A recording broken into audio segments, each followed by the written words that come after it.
We are here in Bukoto. Transparency International has been at the forefront of fighting corruption in Uganda for the last 30 years. And I'm Joseph Kalyango Augustine, student of St. Joseph's High School in Namapunga, age 21 from 6 Arts. And I've been given an opportunity by National Debates Council to talk about anti-corruption. And I thought it was the perfect opportunity to have a conversation with David Kizito, Head of Programs at Transparency International Uganda. We're looking forward to hearing what he's got to say. Thank you so much for your time today. Mind introducing yourself to the viewers. Hello viewers, my name is David Kizito. I work with Transparency International Uganda as a Programs Officer. Transparency International Uganda mainly does work on corruption, and we currently work in more than 50 districts across Uganda. So I'm glad to be here and glad to join this conversation on corruption.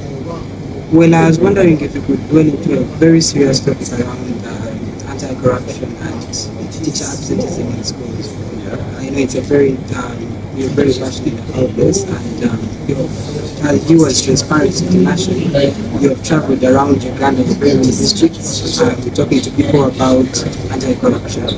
Well, my first question is, when a teacher decides to abscond from duty, how best could you explain this? Why would a teacher do such? For us, we've encountered several cases where the teacher abscondments, and back in the days, you find that out of 18 or so teachers, basically about 6 or 8 would be off duty, and that's off duty we mean informally off duty, and that of course comprises to be a case of corruption, because public servants are paid and that time is supposed to be accounted for. So every time you pay someone and they are not on the duty where they are assigned to be at that specific period of time, that comprises to be a case of corruption. So we saw cases where teachers would be absent working with their own individual other side hustle, but also some of them would be away, without leave. So you find that they are attending to other businesses, they are running other errands, and some of them have more than one schools, so they give less time to the public schools where they are paid by government, and then give more time to private schools where probably they earn money. And recently we have seen around 7.8 billion Ugandan shillings being lost to ghost teachers in Uganda. Now, in your view, don't you think these ghost teachers cannot exist without the knowledge of the head teachers, district officials, and maybe officials of the Ministry of Public Service? Corruption is normally a syndicate which has both the drivers and the beneficiaries. And when you look at the scheme of ghost teachers, I think one of them was first burst in 2007. Then there was another scheme around 2015, and it's not only in the education sector though, but when you look at how it's orchestrated, this scheme normally starts from the appointing agencies. And from our previous examples, we noted that the syndicate had both officials in the public service, of course the inspectors of schools, and also the accounting officers, where because when you create a ghost system, you also have to create ghost accounts, and then also where you have this ghost account, there's someone who is actually supposed to withdraw money from this ghost account, and that money is remitted back.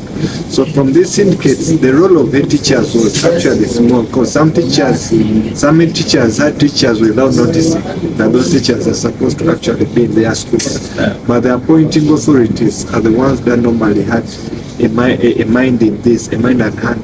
Right, so when we look at education in Uganda, it's a very broad perspective, and it's one of the sectors that has been involved or affected so much negatively with corruption in Uganda. Creating awareness as an organization, especially in schools, how would you go about that?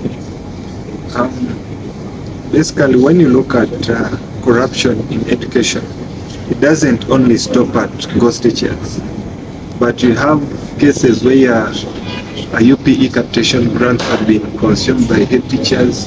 You have cases where you have cases of constructions and infrastructure developments that are shoddy, and that you'd call it shoddy works.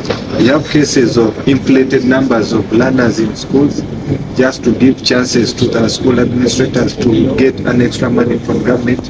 And one of the key areas of weakness has been the weak school management committees, because these are supposed to play the oversight role when it comes to ensuring that the head teachers are answerable.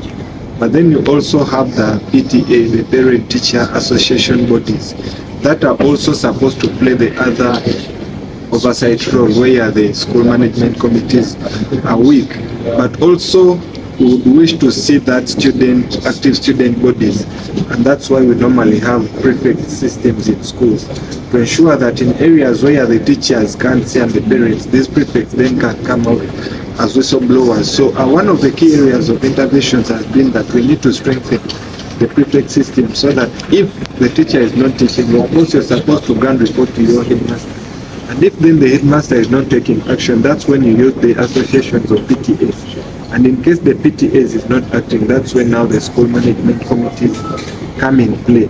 And then when it comes to issues of misuse of funds, of course, you still engage the same bodies, but if you wish that the bodies are not doing their respective roles, we have open door policies, for example, at the office of the Inspectorate of Government, that if you see any case of corruption taking place, for example, they are constructing the classroom block, but instead of putting one bag of cement against four wheelbarrows of sand, someone is putting one against 8. You have a right as a citizen, to come out and report to some of these agencies, and it's open to everyone regardless of age, because we all are supposed to benefit from government services. But also we have these other civil society organizations that play a role in promoting accountability and transparency in our communities. So if you have any of those, like you have Transparency International Uganda, you also come and report to us. We have now created even online reporting systems that in case you encounter any cases of corruption, you can always report, regardless of whether you're a student or you're a parent or you're a teacher. We always encourage you to come out and report and ensure that you make a contribution in promoting transparency and accountability, but also engaging the local authorities. We have the LCs, we have the local police, we have the local political leaders. These are all channels that we can use to report cases of corruption and ensure that there is a change. But also the inspector bodies or bodies in charge of inspecting schools. For example, the district inspectors of schools, they have those regular monitoring activities in schools to ensure that the teachers you have the right capacity, they have the right training, they do their right job on time and all this. So these are all offices you can always engage and ensure that corruption, absenteeism and everything in the education sector is solved. Close to my next question, or probably my last question, is assuming I'm not a prefect like you talked about it, the prefects are also could be involved in the anti-corruption fight. I'm assuming I'm not a prefect, but I'm a student. How would I report cases of corruption and mismanagement that are found but I lack documentary evidence? Unfortunately, the law says he who alleges must prove. So if you want to report any given case of corruption, the first point you have to look out for is any trace or any slight bit of evidence. And evidence, you don't need to have the entire evidence, but an example is if you say this given teacher is always absent, that's good enough. You prove that we've missed, let's say, 5 lessons in this given period of time, and that's good evidence enough. Then the teacher will come out and defend himself, and you don't need to be a prefect, because even in our laws, you go to the Article 17 of the Constitution of Uganda, we have laws such as the Whistleblowers Act, we have Access to Information Act. All these laws give every Ugandan a right to report cases of corruption and access to information for any matters concerning service delivery. So you don't need to be a prefect. Any level you are, whether you're a student, even if you're a first-year student, whatever it is, these laws give you that right to always report. So no one will ask you that you're reporting as who or anything like that. You always have that right to to report corruption and to report any cases of misuse. Right. That's fantastic insight into the anti-corruption and teacher absenteeism in schools through your eyes. Thank you for that. We've learned a lot from our conversation with David today. And we've also learned a lot from the National Schools Anti-Corruption Channel in 2023. I hope you have too. Thank you for joining us.